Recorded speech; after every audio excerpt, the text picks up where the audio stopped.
Monsieur le President, Excellencies, ladies and gentlemen, we have now been meeting here for a week as part of the general debate, as is customary, but unfortunately in unusual conditions. The COVID-19 pandemic,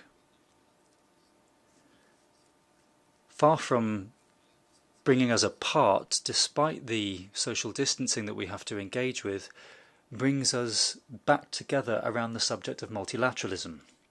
My delegation remains convinced that together we will find the best solution and that we will work towards getting a vaccine and adequate treatment. While we do that, we wish to recall our attention towards the scourge of false medicines. We need proper collective effort to avoid that particular tragedy for our populations in trying to find the solution to this pandemic. President, Excellencies, ladies and gentlemen, I thus have the honour to introduce His Excellency Mr. Aurelien Agbenonci, the Foreign Minister and Minister for Cooperation of Benin, to make his statement to this Assembly. Monsieur le Président de l'Assemblée Générale. President of the General Assembly, Heads of State, Government and Delegation, Secretary General of the United Nations, distinguished delegates, ladies and gentlemen.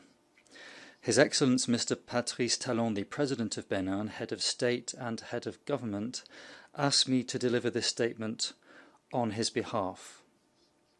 And I quote, "I would like to begin by reiterating to you, Mr. Volkan Bozkir, my warm congratulations on your election as President of this august Assembly, and to assure you of the support and full cooperation of Benin in carrying out your work. I also wish to hail the remarkable work done by your predecessor, Ambassador Tijani Mohamed Bande, for his actions in the service of the United Nations and its member states. I wish to take this opportunity to share Benin's gratitude with Mr. Antonio Guterres, the UN Secretary General, and to renew our support to him. The world is facing the COVID-19 pandemic. I wish to take this opportunity to offer my sincere condolences to all those countries who have suffered deaths and to express our solidarity with those who are affected by this scourge. States are mobilizing to face this health crisis. At this time, my country welcomes the fact that the United Nations and its specialized agencies, in particular the WHO, are making it a priority.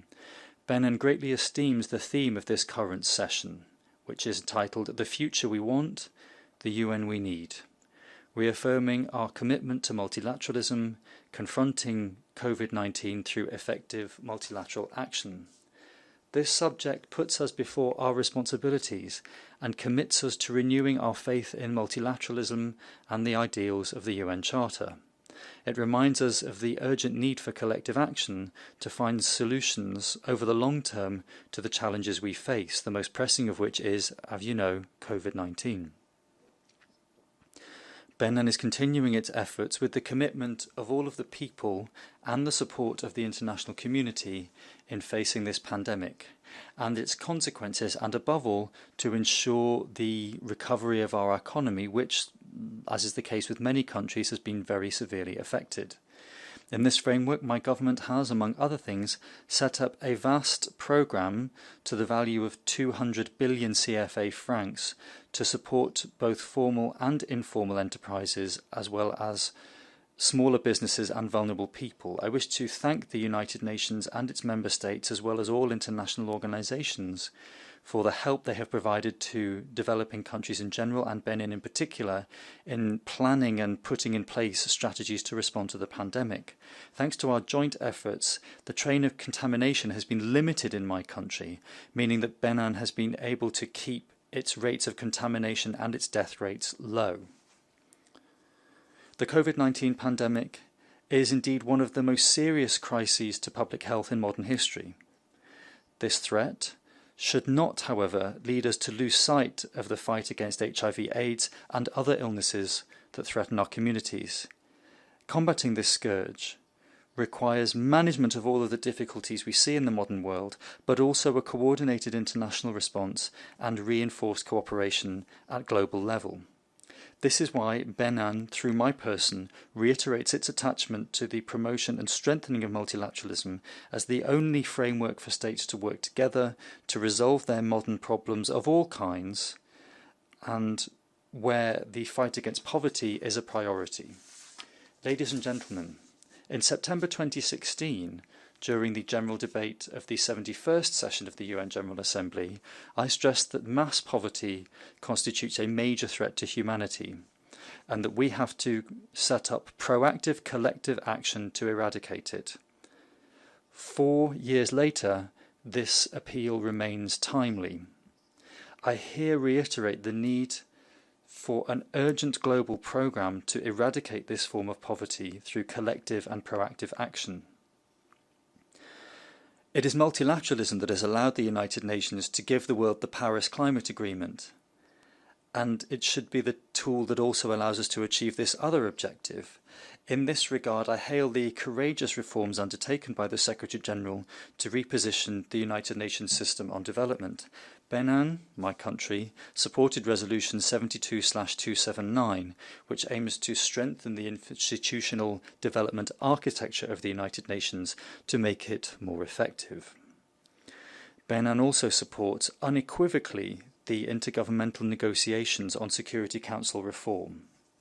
This reform, we are convinced, would allow us to repair the historic injustice done to Africa, the only continent not represented among the permanent members of the Security Council. Benin also reaffirms through my person the urgent need to attribute 2 of the non-permanent council seats to African countries under the Esselwini Consensus. Ladies and gentlemen, peace and accord between states is the fundamental axis of Benin's foreign policy. My country therefore reaffirms its support for diplomatic initiatives to create a viable Palestinian state which enjoys full international sovereignty and lives in peaceful coexistence with the State of Israel. On the Cuban embargo, Benin believes that the current COVID-19 context should allow us to take specific measures leading to the total and definitive lifting of this embargo. Despite the pandemic, we unfortunately are seeing the embargo strengthened. My country once again launches an appeal for the regularization of relations between Cuba and the United States in the interests of the peoples of both countries and the entire world. Mr. President, since April 2016, Benin has been committed to deep reforms in political and economic sectors, aiming to improve its economy, to create an environment for investment, to fight corruption, and to lead to other benefits. Benin has also therefore decided to leave behind the errors of the past to commit to rigorous and uncompromising government in all of its sectors.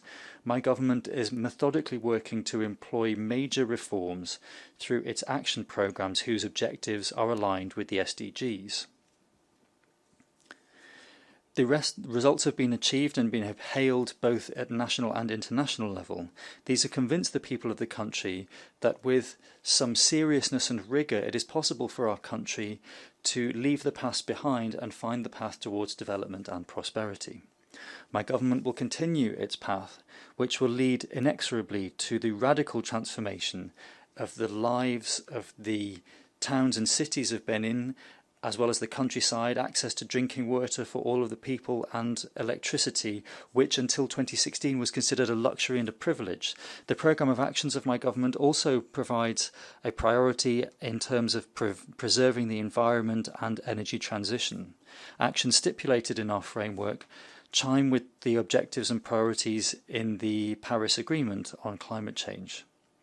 I launched an appeal on the 15th of November 2016 in Marrakesh during the Conference of the States Parties to the United Nations Framework on Climate Change, calling for the creation of an international research centre to respond to the effect of climate change on agriculture. This received a favourable response from other states. I take the opportunity from this high rostrum to salute those states, regional groups and the Executive Secretary of the United Nations Framework Convention on Climate Change for sparing no effort to achieve the necessary consensus to actually set up this centre. President, heads of state and government and delegation, ladies and gentlemen, Benin belongs to a sub-region that is more and more under stress because of the degradation of the security situation. The number of victims of terrorist violence unfortunately continues to increase, in particular in the Sahel. This situation requires joint efforts and pooling of actions to overcome it. In this respect, I welcome the Plan of Action 2020 to 2024, adopted by ECOWAS in December 19, to provide for an effective and integrated fight against this scourge in the West African sub-region. Furthermore, I wish to state Benin's solidarity alongside the members of the G5 Sahel and to call on the international community to support regional efforts for increased support for the fight against terrorism in Africa.